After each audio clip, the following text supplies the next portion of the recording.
how do we validate our own emotions? How do we acknowledge them? How do we validate them? And how do we offer ourselves support in those times that we're struggling? That is really, for me, my emphasis on repairing that relationship internally is how can I kind of be my own best friend instead of my own worst critic? Because we're all really skilled at being critical of ourselves, and we are not building enough strength in being supportive of ourselves. And so using that internal motivation and bringing that faith aspect into it too, of how does God view you? You know, Jesus did die on the cross for you. Like, he's already deemed you worthy and lovable. So how do we incorporate that into your view of yourself? That is Taylor Heath, and I'm your host, Dr. Ben Coles. Welcome to this week's episode of The Well Mind, a space for meaningful conversation about a broad range of wellness topics. Thank you so much for choosing to spend your time with me today. I invited licensed counselor Taylor Heath into the studio to explore the fascinating and critically important field of attachment in today's episode. Taylor's professional focus is on counseling people that are experiencing struggles with both mental health and addiction. She helps people specifically in areas of self-compassion and attachment. So what is attachment and why is it important? Attachment is a process that begins at birth as we form connections through the child-caregiver relationship. But it doesn't stop there. It continues across the lifespan and influences our adult relationships, our decision-making, and yes, even our mental health. Taylor explains differences between secure and insecure forms of attachment and how they can play out in our professional and personal lives. We also take a deep dive today into the complicated interaction between disrupted attachment, substance use, and mental health. Taylor makes it clear that attachment isn't static, and we discuss the pathways we have to repair attachment wounds as a means of promoting recovery and mental wellness. Taylor is such a thoughtful and compassionate person, and her empathy for people is so evident throughout our conversation. I really enjoyed this one, and I hope that you do too. So here is episode 6 of The Well Mind, The Power of Attachment.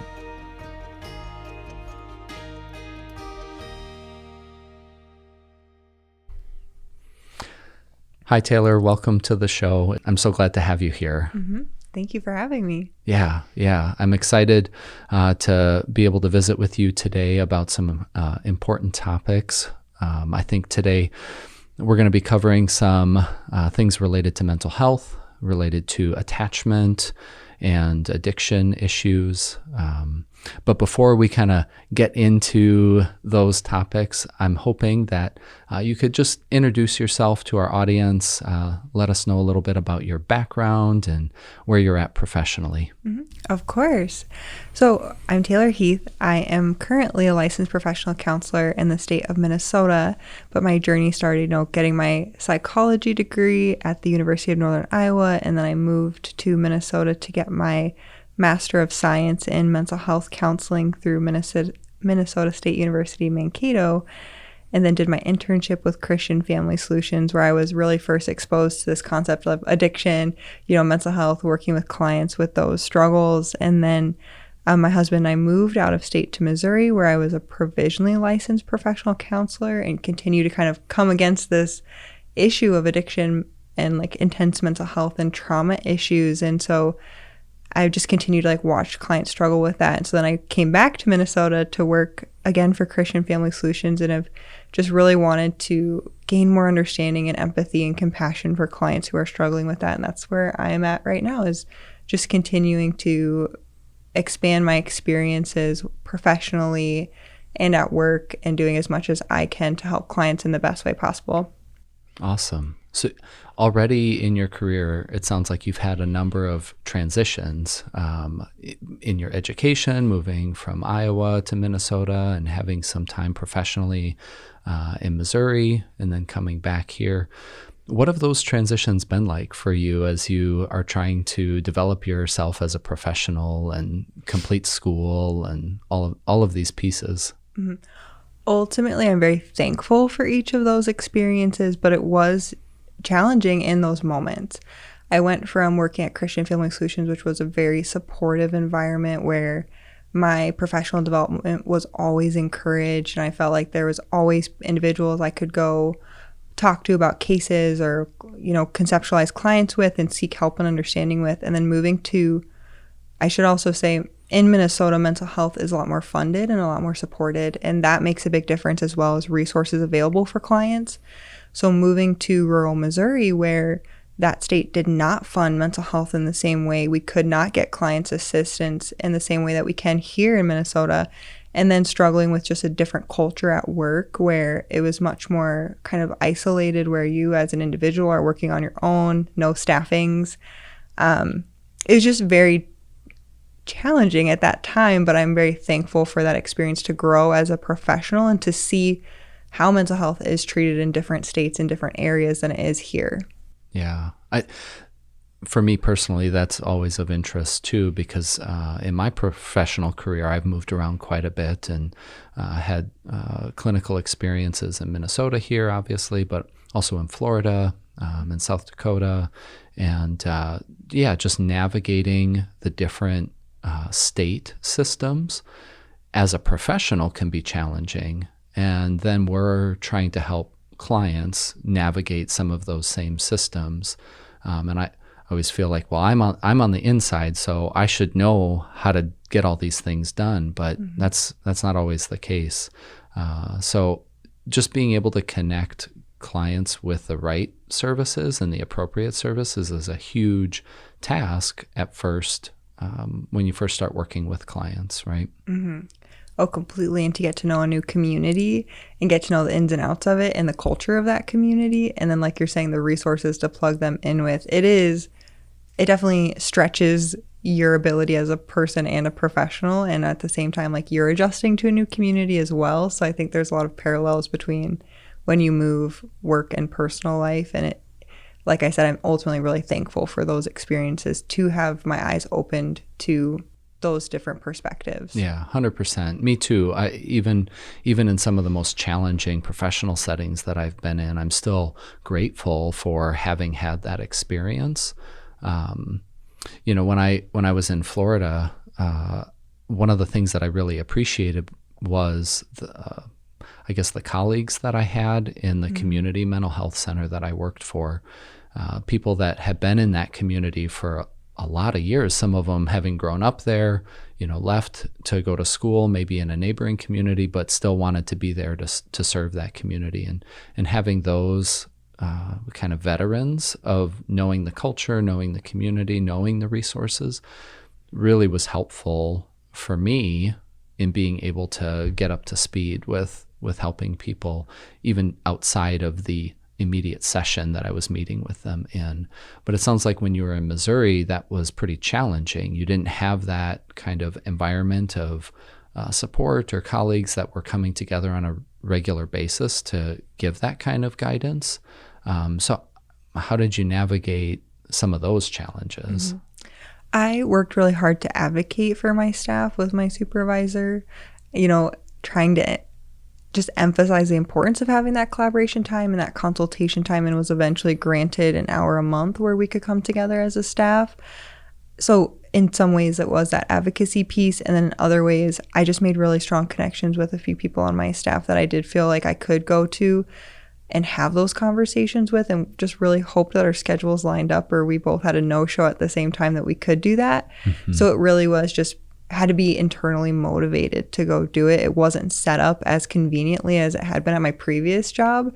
And so that just gave me that empowerment to be able to give voice to that role and that importance as a counselor. Is like, we're not just here for clients, but we need to continue to hone our skills and get that feedback from one another and that sense of community at work. Yeah.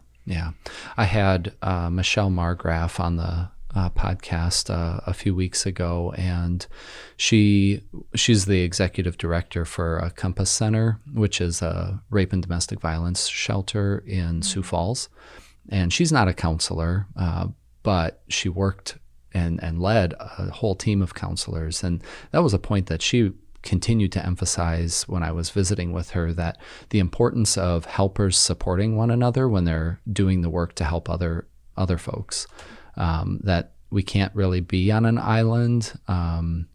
And I don't know that that's limited to counselors. I think many people in professional settings that are helping others, they need that active, intentional support from other people in their profession. And if it's walking down the hall, great. If it's meeting through Zoom, great. There's lots of different ways of doing that. But the reality is that we need that support when we're helping other folks, right? Mm-hmm.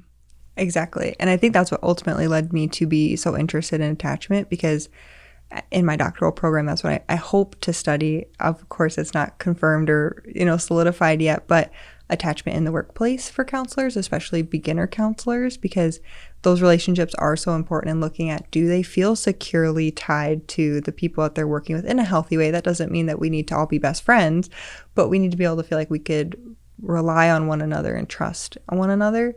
And when I went into my master's program, I was very much focused on the individual, so I didn't take those opportunities to continue to research on my own about families or relationships, because I was like, I'm not going to do couples or families work. I'm just going to work with like one person at a time. So those relationships, to me, I was like, I didn't see the value of that, which looking back, I'm like, well, that was a very naive perspective.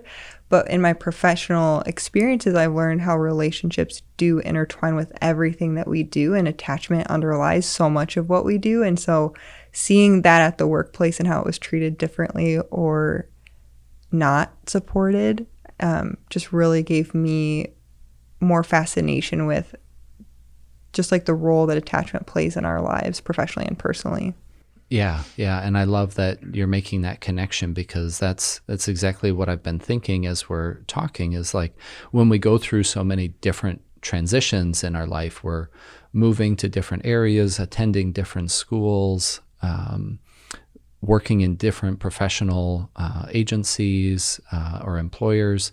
Like those attachments are pretty temporary, but they're still so critically important to being able to successfully like adjust or adapt to a new community, or figure out, well, how do I do this professional thing in this context? Like I know how it worked before when I was living, for me, I knew how this worked in Minnesota, but I have no idea how this works in Florida now. And I really need a connection with somebody that I can trust, that I believe in.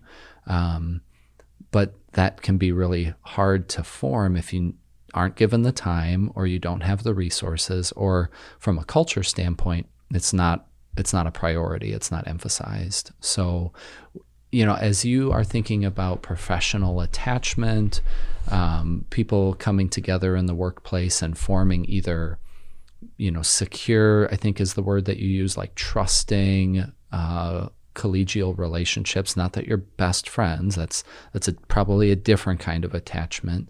But what are some of the things that you start to think about in terms of professional attachment, as like what it is, how that happens? What are some of the things that maybe evidence like a healthy culture that supports that?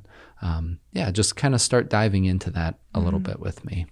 Yeah, I feel like to explain it in a professional setting, I need to go back and kind of just talk through what secure and insecure attachments look like. Absolutely. And, I know a lot of people think about mother and child or caregiver and child attachments. And of course, that's where they begin. But I don't think people understand that we embody those throughout our lifetimes. That doesn't mean that they're permanent, but they do influence us in our decisions and our relationships. And so a secure attachment is formed when our caretaker is someone that when we're overwhelmed or we're stressed as infants, they can soothe us, they comfort us, they teach us how to calm ourselves down because they are calm, or they have that ability to assure us that we're okay and that we're safe, the world is safe, and they are safe. They do that by being consistent. When we cry, they respond to it at some level, or when we're hungry, they feed us, and there's always that predictability to some extent with that secure attachment. We get those insecure attachments when our caregivers are not reliable or not consistent. And it's not meaning that they're bad caregivers. It just might mean that maybe they're dealing with their own struggles and they're anxious. And so they might not be responding to our needs in a consistent way, or maybe to the level that we need. So once again, this isn't about labeling people as bad or good. It's just recognizing that how they responded to us as we're growing up kind of gives us an idea of, is the world safe or not? And am I worthy of this attention and this love or not? And so an insecure, anxious attachment is formed when our caregiver maybe just isn't that reliable or that consistent or that predictable. So maybe our parent comes home, and some nights they come home and they're able to give us hugs and they want to have dinner with us and give us that attention. And then some nights they come home and they are angry and yelling and screaming, and we don't quite know what's caused this or what the pattern is. So that can lead us to think people are unpredictable or people aren't safe, or I'm not worthy of that consistent reassurance. And so that can make us just be uncertain in relationships. That anxious feeling when we get close to people, we get uncomfortable when we get really close to people, because when we really care about them, they might hurt us unexpectedly. And then there's that insecure avoidant pattern where a caretaker maybe just emotionally or physically neglected us in some ways, where we just want to avoid those close relationships because our needs weren't met. So we just kind of be very independent, be very self-focused, and avoid those close connections.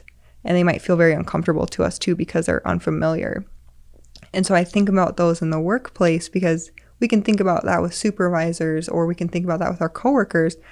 How they respond to us when we are in distress or when we're struggling or feeling challenged might be how we feel connected to our work environment. So if a supervisor, if I tell them, I am feeling really overwhelmed with my caseload right now, and they say, let's talk about that. What can we do to support you right now? And they consistently send me that message, I'm going to feel pretty securely attached to that work setting, or at least that supervisor in particular. If I sometimes get responses where I can't deal with that right now, or, that's just the caseload we have for you, those clients need to be seen, so you got to do it, then I might start to feel that insecure attachment, that avoidance of, well, why would I talk about this if it's not being heard or it's not being addressed? Or I might start to get nervous and not always share what I'm struggling with because it's not always received in a helpful manner. And so that's what I think about with attachments in the workplace and growing up, how we can kind of carry those with us to a professional setting. Yeah.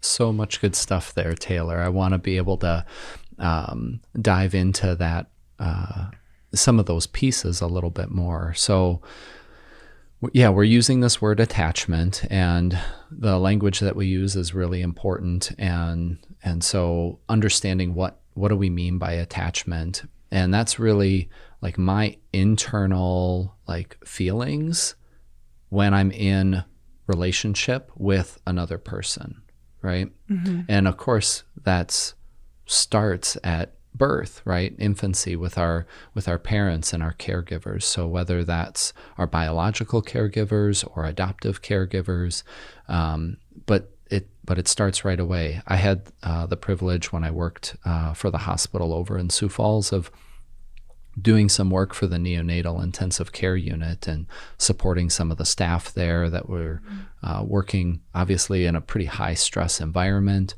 But I got to see how much they valued the attachment between that infant and their mom and dad. And so every opportunity for physical touch that was available, even after delivery, having the infant lay on the mom's chest immediately after, mm-hmm. When they were able to do that, they did it. They did it every time. And in the cases that they couldn't, they tried to get to that point as soon as safely possible, right? Because that physical touch is such a huge part of soothing. Mm-hmm. It's such a huge part of making that connection, kind of in terms of our neurodevelopment and those pathways that reinforce self-soothing or self-calming. That all happens so early on. But you also said that, whatever happens in those first 2 years of life or 3 years of life, we carry that with us, but it's not permanent, or it's not it's not that we can't have some influence on it. So could you talk a little bit about that? Like when you think about attachment, like changing over our development as infants and into childhood and eventually adulthood, like where do you see maybe some of the opportunities to be able to influence attachment styles? Yeah, that's a great question. And of course, we're not going to talk about an exhaustive list here, but the first things that come to my mind are finding healthy relationships. And I know kids don't always recognize what those are, but I think deep down in their gut, sometimes they do. Sure. But finding opportunities either as an adult to pour into a child's life or as a child growing up or a teenager growing up, finding those people that we admire and that we see values in them that we look up to and working on building relationship with them. And I know that's hard at that younger age. We don't always like have that capacity necessarily, or we're not thinking about doing that. But as adults, that's an opportunity for us then, like for the kids and the teenagers that maybe we're coming into contact with or we're having some involvement with. Maybe, that's an opportunity for us now as adults to be intentional with how we're interacting with those kids and teens. Exactly. I think recognizing that, and I work mostly with adults, which I only work with adults, I should say. So that's where my lens, when I think about this and how to help individuals with that, is through the lens of adulthood. Yeah. And so I also think a lot about, faith, because working at Christian Family Solutions, faith is a part that we incorporate. And that's a place that we can have that secure attachment when we come to understand that our God loves us and wants us to be healthy and to be happy, but also sets boundaries for us. And He is the most consistent, reliable, force there is. I think we can recognize there are other ways to have these secure attachments than just with people who are physically in our lives. So that's where I think faith can be such a healing experience for people, or especially in the work that I do with addiction, when people come to understand faith and embody that in their recovery.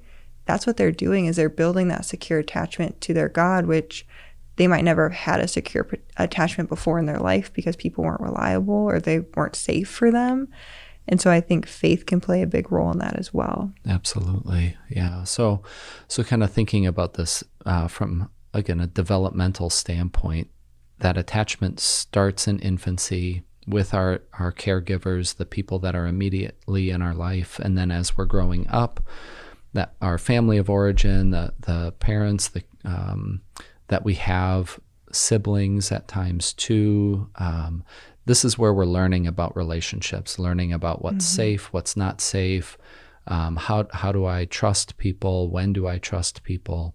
And then as we get older, into preteens and our adolescent years, that bubble starts to expand outside of our immediate family as we come into contact with coaches and teachers and youth group leaders and our pastor, and then we end up in the workplace. My one of my boys just started his first job this fall, so now he has a boss and he has coworkers, and kind of seeing him navigate that, I see his bubble expanding in terms of where he's learning about relationships and learning about himself in that kind of professional context for the first time. So that bubble keeps expanding. We keep getting more and more experiences, learning about how to relate to others.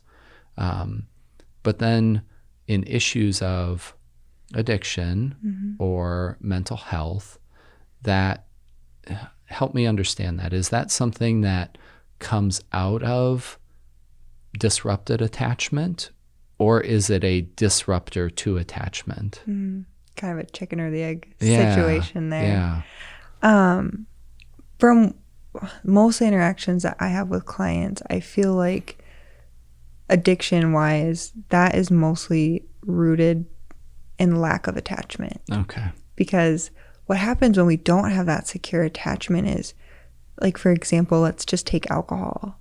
And let's say that parents are just either neglectful or maybe they're even abusive. It's just not a healthy home environment.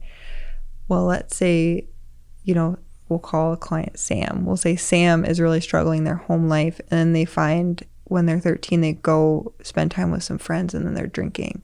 And then Sam discovers, I feel pretty good when I drink. This, like, my anxiety goes away, my worries go away. So now I've learned how to soothe myself because of this alcohol use. And then I'm with my friends, and that's building that feeling of camaraderie. So then that is like double whammy of attachment there, where I feel better because I had alcohol and I'm with people that I feel like care about me. And so that's where addiction can begin. And that's where in disrupted attachment, it can lead to addiction. Not always, of course. The world's not that black and white. But just thinking about it turns in from this, I like this, to I want to continue drinking because I want to continue to feel better. And that's how I'm soothing myself, to I need to do that because I don't know how to function without it. Got it. Yeah. So there's a vulnerability there, is I think what you're speaking to, is that when that we're growing up and there's one of those forms of insecure attachment, like avoidant or anxious or something like that. And then we have this experience with friends and it's associated with a substance, then, like you said, that's a double whammy. So, biologically we're experiencing some effects of that substance that is either relieving or enjoyable or fun or something along those lines. But then I'm also connecting with other people in a way that maybe I don't feel safe to do that at home. And so then that vulnerability of having that insecure attachment is then kind of exposed in that setting. And then you're saying it kind of progresses from there as people grow up. Can you speak a little bit about what you've seen in terms of that progression within addiction? Yeah, of course, because that begins to become that person's community. And, when we're teenagers or pre-adolescents, we begin to think of our family less as our guiding post, and we begin to think of our peers more so as our guiding post. Like, what are they doing? I kind of base what my values and stuff are based off of what my classmates are doing and those people that I'm surrounded with. And so in addiction, especially when we start to drink or use at such a young age, we start to look to our peers, and that becomes our new sense of family. And so it can kind of compound on itself if you don't have that secure relationship in another aspect. That substance use and that camaraderie can become that feeling of, even though it's not secure, that sense of I'm connected with someone, I'm connected with something, and I like that feeling and it's comforting to me. So then that can grow where your life revolves around that because you want to continue that positive, what feels positive in that moment, that feeling, until you have an addiction, which is where, you've kind of let other things work, your emotional care, your physical care kind of fall off to the side so that you can have this at the forefront of your life. And so addiction can really spiral from a disrupted attachment if it's not addressed. Yeah, so there's this vulnerability and some what I would consider unmet needs. I think like from just a biological standpoint, we're not meant to be alone. Being alone for long periods of time is not associated with wellness. Isolation is not associated with wellness. And I recognize that everybody's on a spectrum of introversion and extroversion and those kind of things. And we get more or less fulfillment, but relationships are important, period. And so when we find a sense of comfort or relaxation or enjoyment within a relationship, it makes sense that we want to continue that. Even outwardly, if it looks like they're making a lot of sacrifices or compromises with their other parts of their life, either with their work life, with other relationships, maybe to siblings or other friendships or things like that, or even just compromising their own health and well-being, it from an outside observer doesn't always make sense. Like I've heard it repeatedly asked from family members of somebody struggling with addiction. Like, I don't understand why they're doing this. I just don't get it. But I think you're really speaking to that, not in a way of like justifying or rationalizing, but really explaining why this is so powerful, because their whole sense of who they are gets wrapped up in the substance, in the addiction, because that's their community, that's where they feel good.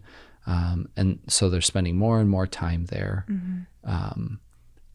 until something happens, right? I don't know where that is. I think it's different for everybody in terms of when they enter into some form of early recovery. Sobriety probably is the start of that, but I don't know. Can you speak to that kind of as a provider? Like, where do you see people kind of entering into this idea of that's not good for me anymore, and I need to do something different?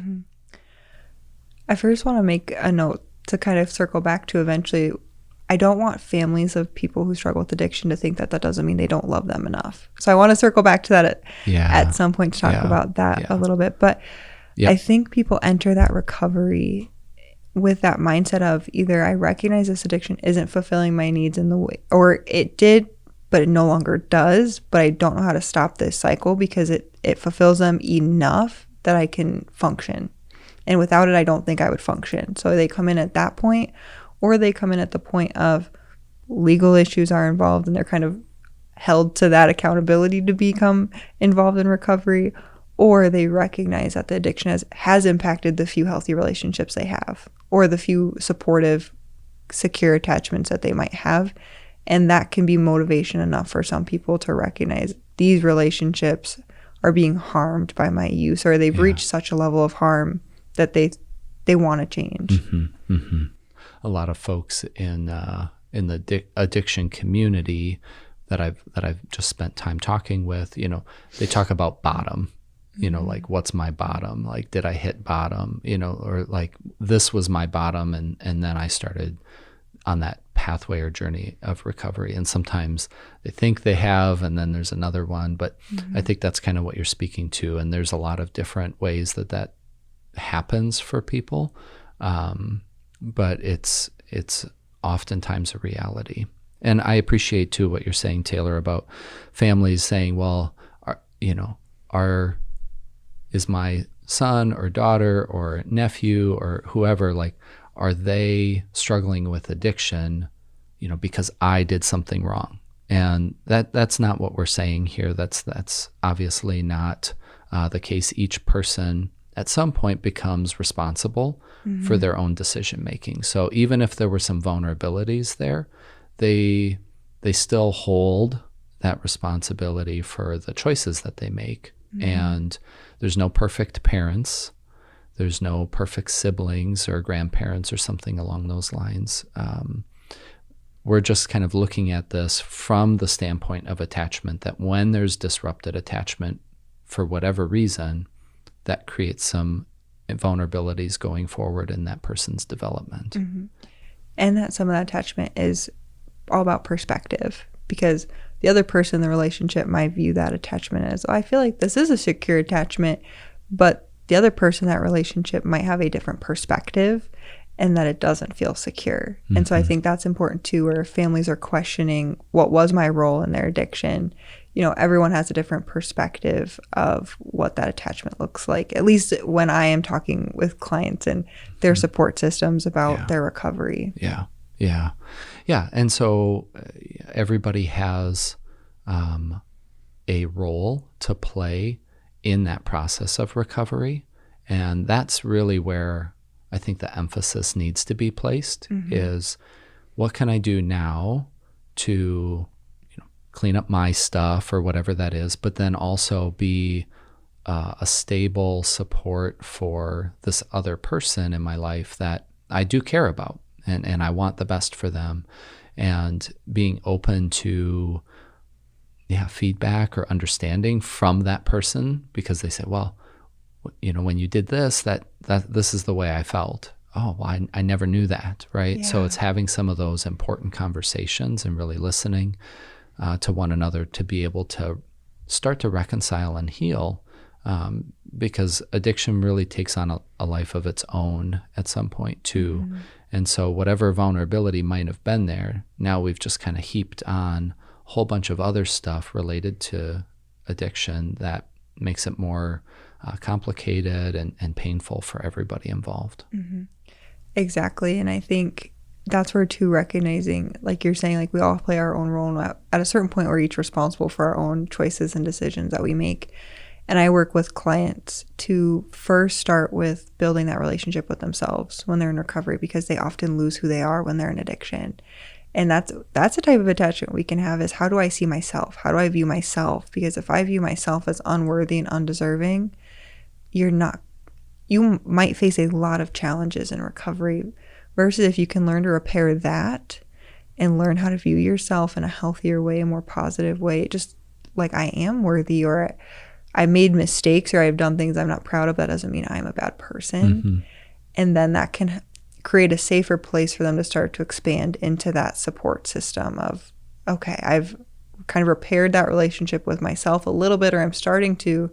Now I can look to repairing some of these other relationships that I've hurt in my life.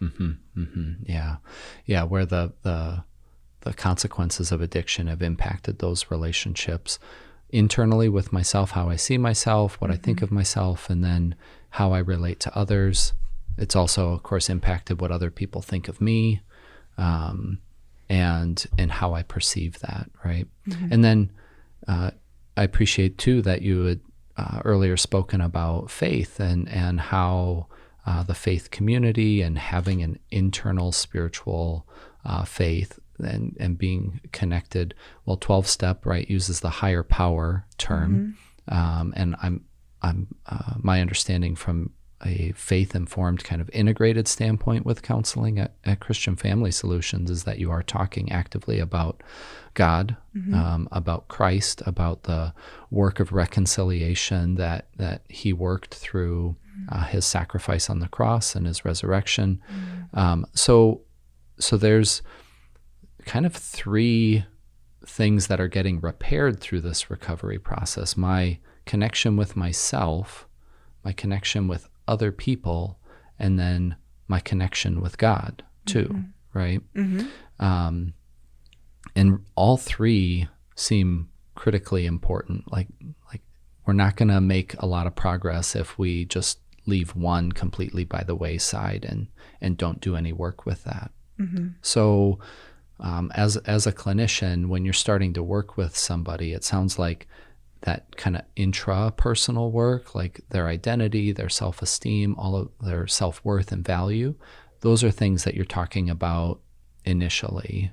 What I guess, what is the approach that you take, and just trying to help people reconnect with themselves in a positive way?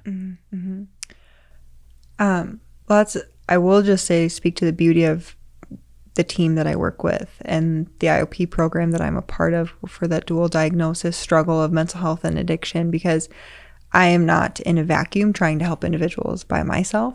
So they get lots of resources and lots of perspectives from different people. So when I'm from a mental health standpoint working with them, I first try to work on teaching them coping skills of when you are distressed, here is how we kind of weather that storm, especially in early recovery, because you are going to have a lot of emotions. You're not going to know what to do with them because we've taken away your only sense of safety, which is your drug, and a lot of times the people affiliated with that. And so it's really creating a foundation of how do we just stay safe and prevent relapse, prevent any other like self-harm or substance use. And then my approach is to work on, like the root of like, how do we talk to ourselves? How do we view ourselves?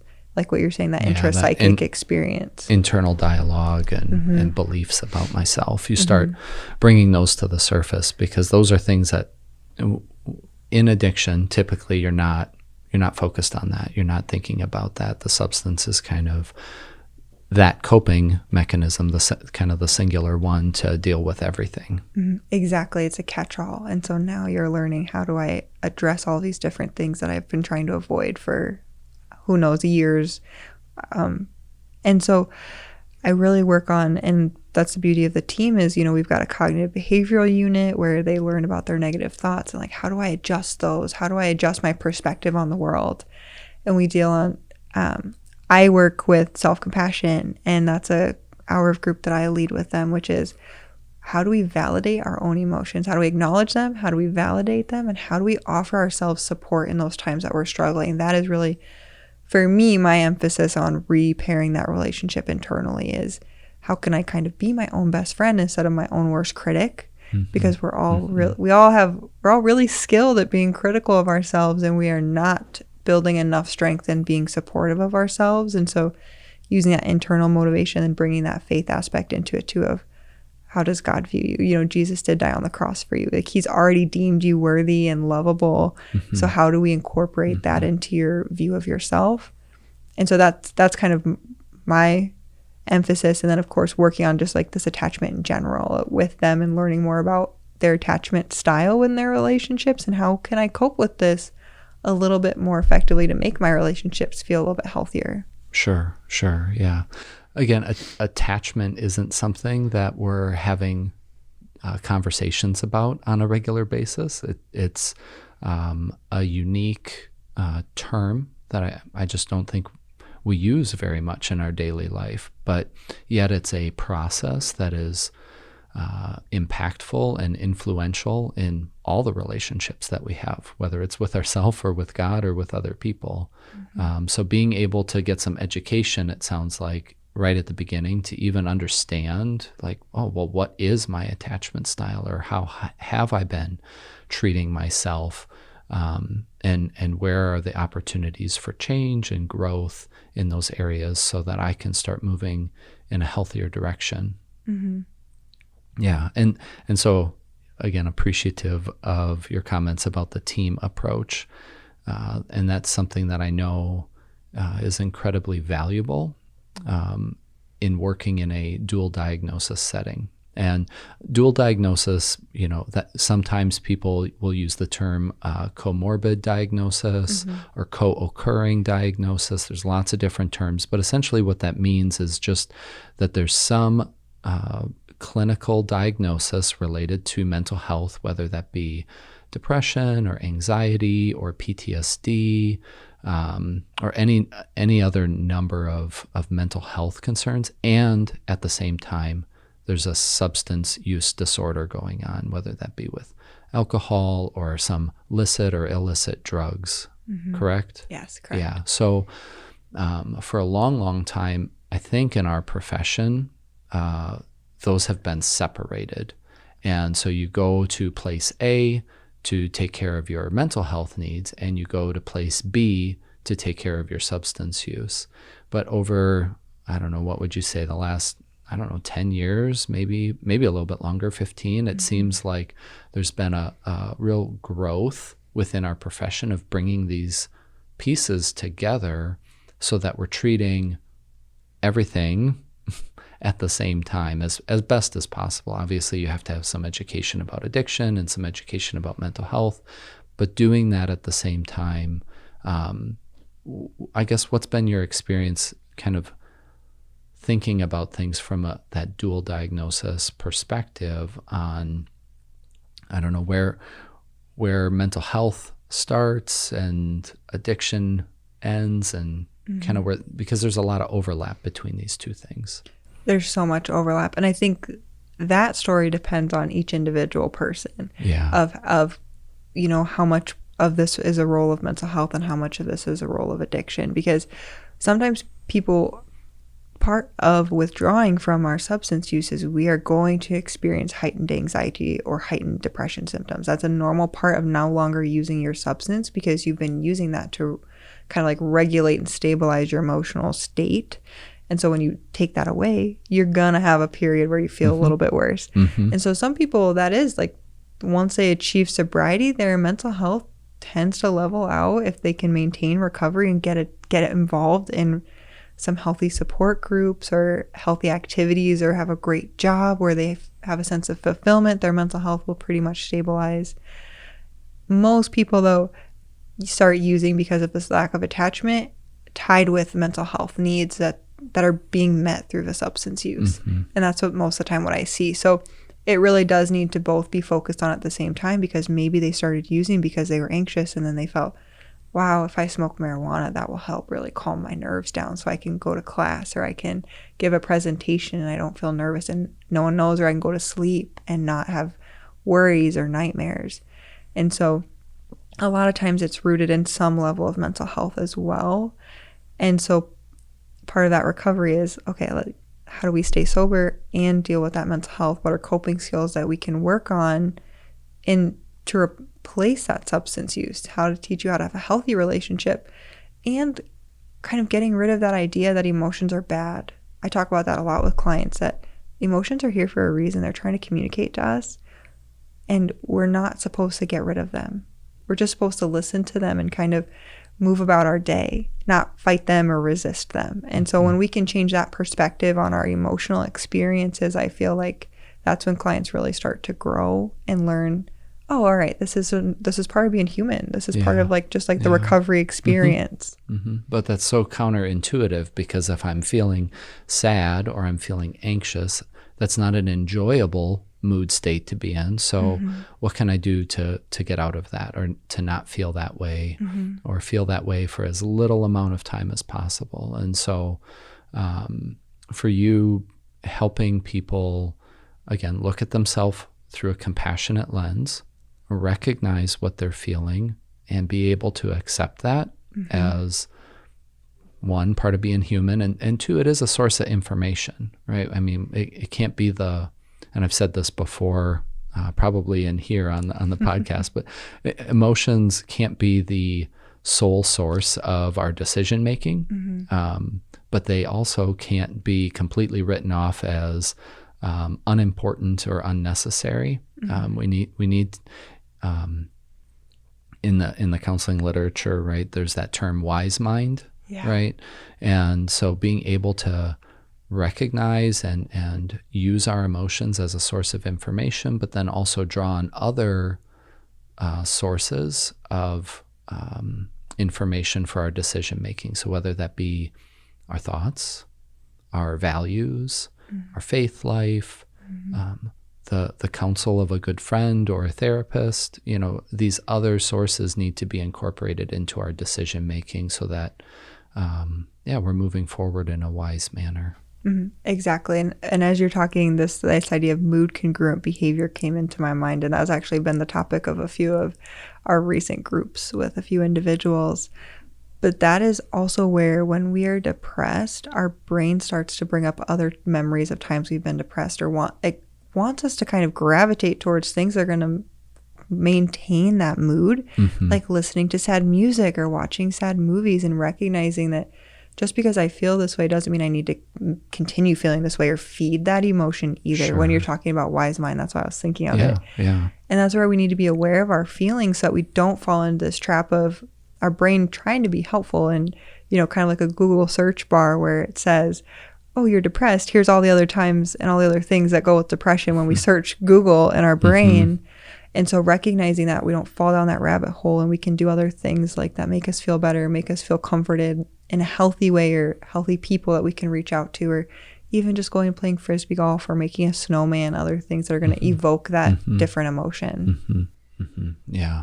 It starts then with behavior, right? Pivoting away from things that are only going to reinforce that maybe more negative state, and start to promote or at least cultivate a bit more positivity, or something that's going to be healthier for us. That's a hard thing to do when either you haven't had the practice in doing it, or haven't had people kind of teaching you how to do that. We're not good at coming up with those things on our own, are we? No, absolutely not.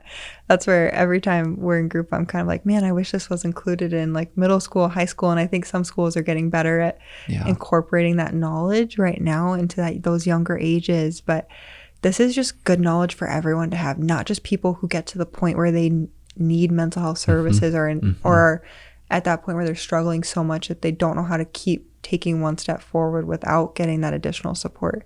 This is just good information to have, which is where, we teach a lot about mindfulness in our program, as well as just practicing that present moment of, I notice I'm feeling this as I'm sitting here, that physical, emotional sensation awareness. Yeah.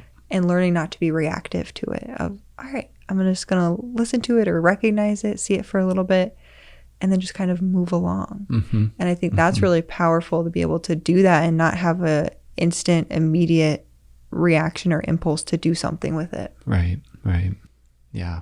I was really thankful recently. I had a chance to speak to a number of teachers, educators, and mindfulness was a real central theme to the topic that I was talking about, and being able to incorporate mindfulness in the classroom. So yeah, I think we do have an opportunity with our younger people to be able to be more explicit in teaching some of these skills, because as adults, we're like, why didn't anybody ever show me this or tell me this? It's just a lack of opportunity there to some extent. But hopefully, we're capitalizing on that now and bringing that more to the forefront in our educational system.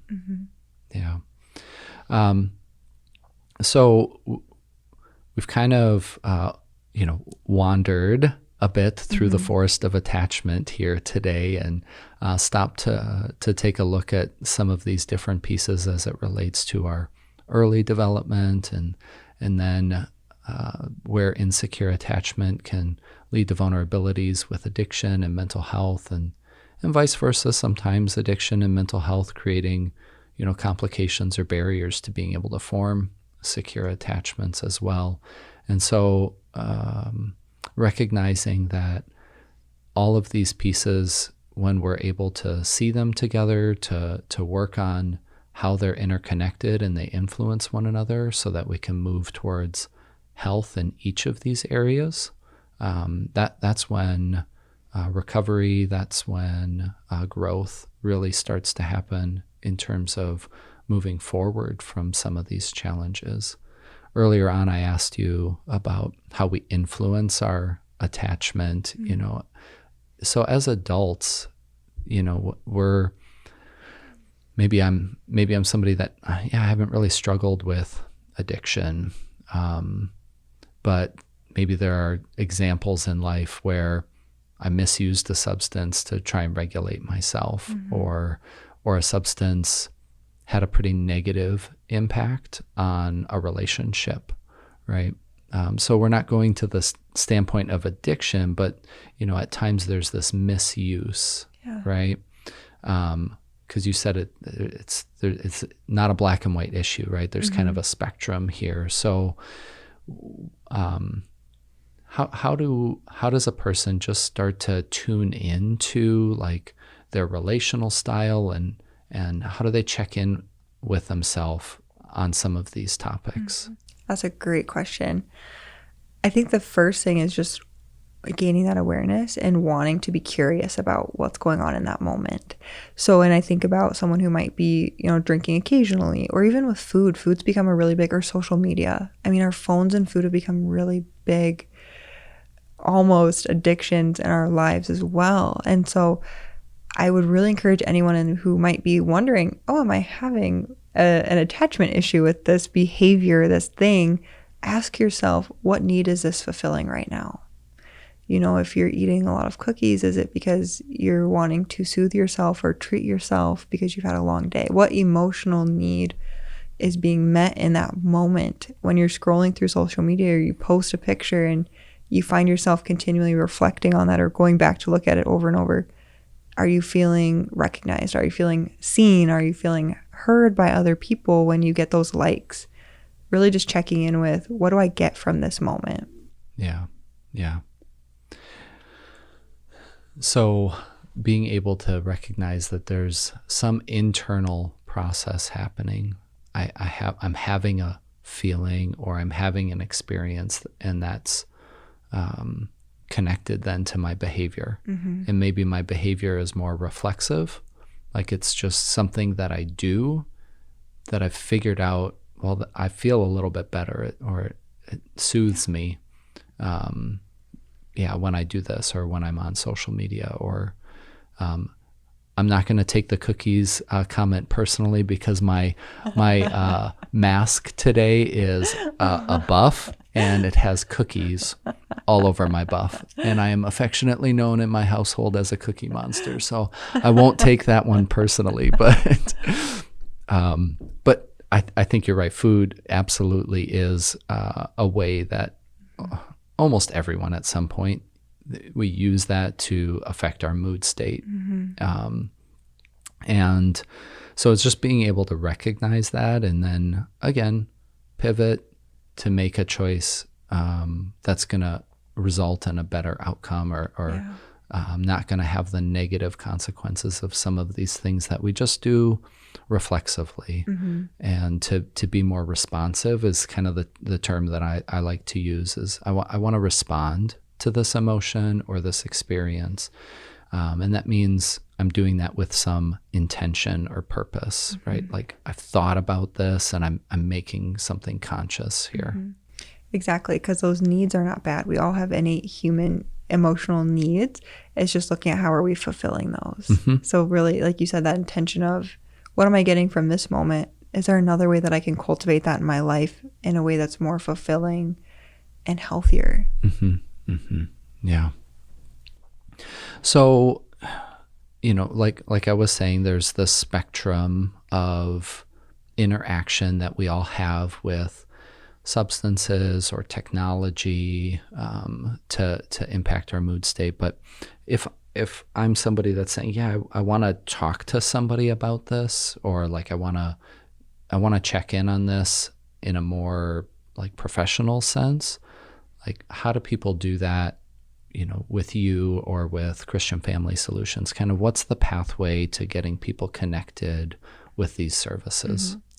Yeah. Well, now in the midst of COVID, thankfully, that's one of the things that's become really convenient. You can just go to our website, which is christianfamilysolutions.org. And, right there, there's a button on the website that says like request an appointment, connect with a provider. And the nice thing about that website is it gives a little bit of a description of everyone that's there. And I would encourage someone, if you are wondering like what does this mean for me, if you have the ability, you can work on it on your own or find a trusted friend that you can process it. But having that therapist or that non-biased party to really explore and get some education about and how this might apply can be really helpful and really eye-opening and empowering for people.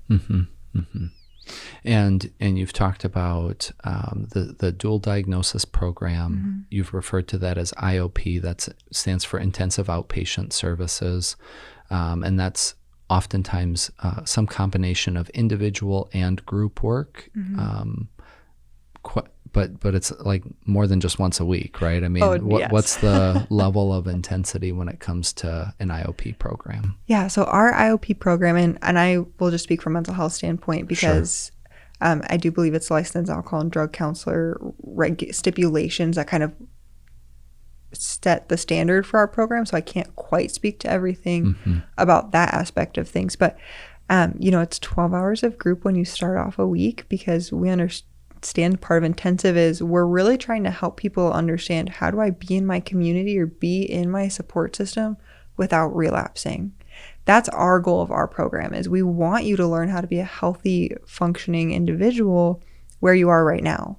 Because a lot of people can go to inpatient and stay sober and then they come out and then they're back in their community and they don't kind of know how to move forward from there. So that's kind of our goal. So 12 hours of group when you start off, and then after you've been there, when you move, we've got different phases of treatment. So after a few weeks and you've met the kind of requirements of phase 1, you can move to phase 2, and then we look at, can we remove you from a few groups? Like, have you gotten what you need out of that group, and can we lessen your involvement? The intensity of the services. Exactly. Yeah. And then each individual also has an individual chemical counselor and an individual mental health counselor. So depending on what that individual needs, they might be doing group and 2 individual sessions a week. But we also recognize that individuals might come in with already having a therapist. So we really try to respect that as well. And we do have them still meet with someone from our program so that we can reinforce and process what they're learning in the group. But we would never want to disrupt an attachment that they have to somebody else outside of our services. Yeah. So that collaboration is super important in those instances. Yeah. So really being able to make it specific to the person, and my understanding too is that a lot of these services, while traditionally offered in person, people are also accessing some of these services through telehealth as well. Mm-hmm. Yeah, Christian Family Solutions as a whole has really been very flexible and really trying to work with clients where maybe they feel safer on telehealth or maybe they prefer in person. We do have a kind of a variety of delivery methods there. With our IOP group specifically, we have our groups in person. We do all wear our masks and we have 6 feet apart standards. If there is a reason, like let's say someone is sick, we still want them to be a part of group, then they can join over telehealth. Our number one preference is in person, and we require, UAs, urinary analysis, as a regular part of our program. Yeah, and it's so, part of the recovery process. Yep. Exactly. So that's part of being in person.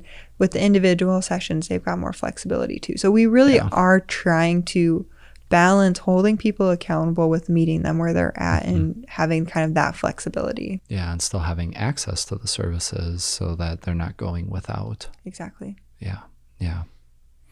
All right, so as we're starting to transition towards the end of our time today, there's a couple of questions that I always like to ask people. And the first one is just about your kind of current and future plans, things that you're working on from a professional standpoint. What kind of things are on the horizon for you? I feel like kind of a handful of different things. I'm currently enrolled in the doctoral program for counselor supervision education at Minnesota State University. So that is going to be an adventure for the next few years, working on that degree and just gaining a new level of experience, not just being a counselor, but being in that education role and that supervision role and that research role. So that is going to be developing over the next few years. And then I'm also in the process of getting my LPCC, licensed professional clinical counselor in the state of Minnesota, and then being an independent practitioner. And with that comes, some more leeway for myself. And then I think I can really start to grow into that supervisory role and maybe take on some more experiences as a counselor. And so in that aspect, my professional work, I'm really just trying to learn as much as I can about kind of 2 or 3 different areas, attachment and trauma and addiction, how those three things kind of interact, as well as looking at more of an internal family systems approach, which is not new, but new to me, therapy approach working with clients. And so I'm trying to work on honing my professional experience as a therapist and then also spreading my wings into other roles as a counselor, supervisor, and educator over the next few years. Yeah, it's so great. That lifelong learning approach and wanting to further develop yourself in all these different areas and never settling and saying, enough is enough, that's good enough, but constantly pursuing that growth and development for yourself personally. That's a great example. So what if people want to learn more about attachment or kind of do some digging for themselves and just kind of, what is this all about? Or what resources would you point people toward? So I'm a book person. I'm kind of old school in that sense. So I have books that I would point people towards.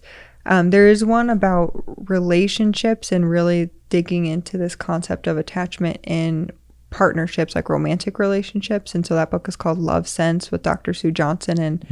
And emotion-focused couple therapy, right? Yeah, exactly. But it just has also like just a lot of great information that I feel like is phrased in a way that is just digestible for someone without that mental health counseling background. So I think that can be a really helpful book. And then if you're looking to do more of a self as therapist kind of experience where you're working on processing your own attachment, there's the Attachment Theory Workbook, which just has lots of information and lots of activities for an individual to do. It's got a quiz that will help you understand, what is my attachment style: secure, insecure, avoidant, insecure, anxious. And then based off that quiz result, it has a whole chapter devoted to helping you understand what that experience is like for you, which I think is so helpful for a family member or partner to also have and understand. And then it's got activities for you to learn how to cope with that, to move kind of more towards a secure attachment, or to just have more tools, at least if you find yourself having an avoidant or anxious reaction. So I really, really like using that workbook. And then also just that self-compassion workbook, because repairing our relationship with ourselves is so important at any level, not just in addiction or in mental health recovery, but at any level. So the Mindful Self-Compassion workbook also has chapters with information and activities to do and process individually. So I think any of those resources could help an individual who's wanting to work on this mindfulness aspect, this awareness piece, and give themselves accountability. Awesome. I will make sure all of those are in the description in the show notes. So you can, anybody listening that wants to follow up on that can just click on those links, and they'll have access to where they can find those books and workbooks. Taylor, it's been awesome having you on the show today. Just appreciated your insight and your compassionate approach to these topics. And I hope that everybody really benefits from taking a closer look at attachment and how that's interrelated with our mental health and wellness and our relationship with substances. So thank you so much for coming on. Thank you for having me.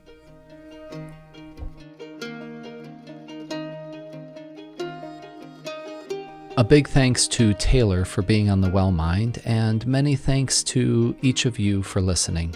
If you enjoyed the show, please subscribe through your podcast app so that you automatically get the latest episode. New episodes are released every Monday. Also, consider taking a moment to review the show if you found our discussion meaningful to you.